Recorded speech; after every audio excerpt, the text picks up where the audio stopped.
আগে সংসদ তৈরি হবে, আগে সংসদে হাসিনার যত অকাম সব অবৈধ ঘোষণা করে হাসিনাকে বেঁচে আনে বিচারের ব্যবস্থা।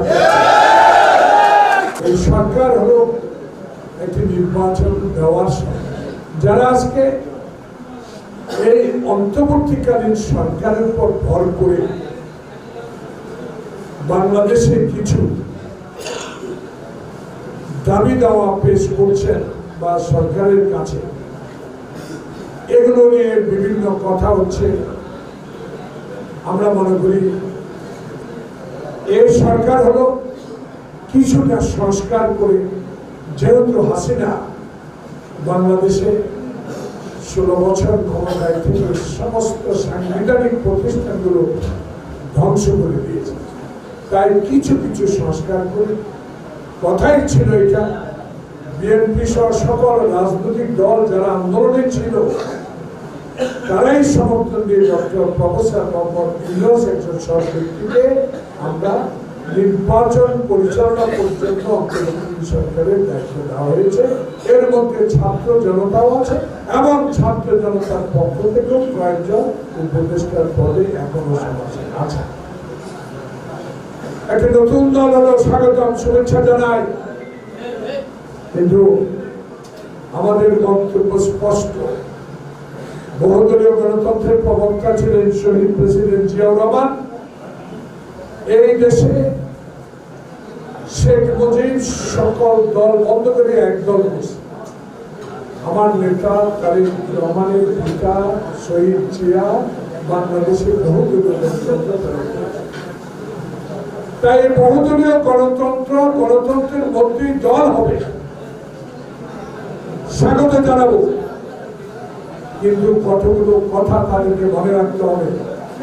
গণতন্ত্রের জন্য লড়াই করবেন, দেশের জন্য লড়াই করবেন, সাংবিধানিক প্রতিষ্ঠানের জন্য লড়াই করবেন, সবাই আমরা একমত।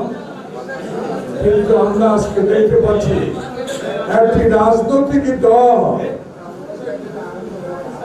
সংসদ নির্বাচনের আগে, জাতীয় সংসদ নির্বাচনের আগে ইউনিয়ন নির্বাচন দাবি করছে।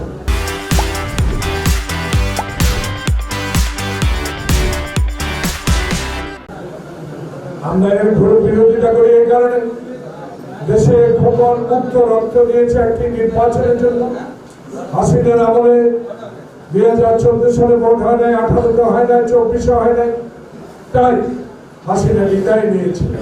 কিন্তু আবারও আমাদের দেশে একটি ষড়যন্ত্রকারীরা আবার ষড়যন্ত্র করে এই নির্বাচনকে বিলম্বিত করে আবারও কোন ষড়যন্ত্র শুরু করতে পারে বলে বিধান আমরা বলি অনতি বিলম্বে এই সরকার একটি নির্বাচনের তারিখ ঘোষণা করা দরকার। তাই আমরা একমত, আমরা আগে সংসদ নির্বাচন চাই। তাহলে আমরা যে ছাত্র দল, যুব দল, স্বেচ্ছাসেবক দল, শ্রমিক দল, বিএনপি, পৌরসভা, ইউনিয়ন, এই 1 নম্বর থেকে আবুল খায়ের আজকে এখানে আসছে, আন্দোলন সংগ্রামী ছিল। আমাদের 2 নম্বরে কামাল মাস্টার আসছে, আন্দোলন সংগ্রামী ছিল। 3-এ আমাদের জসিম আন্দোলন সংগ্রামী ছিল। 4-এ আমাদের আবুল বাশার লিটন নুরের আন্দোলন সংগ্রামী ছিল। 5-এ আমাদের সাদা ধারুন এই আন্দোলন সংগ্রামী ছিল। 6-এ মুস্তাফিজ জহিরের নেতৃত্বে এই রাস্তায় সবচেয়ে বড় আন্দোলন হয়েছে। 7-এ আমাদের জাফর, 1 নম্বর অশোক, 8-এ আমাদের টায়ার কোম্পানি বেলাল, 9-এ আবুল্লাহ বিসি, আমাদের আজাদ মাস্টার সহ ছাত্র দল। এই আন্দোলন আমরা এই জন্য করছি, আবার চেয়ারম্যান বানাবো, আবার মেম্বার বানাবো, আগে এমপি বানাবো, আগে সংসদ তৈরি হবে, আগে সংসদে হাসিনার যত অকাম সব অবৈধ ঘোষণা করে হাসিনাকে বেঁচে আনে বিচারের ব্যবস্থা। তাই আজকে এটা ইফতারের দোয়া, মূল উদ্দেশ্য আমি আজকে জহির মুস্তাফিজকে বলে যাব।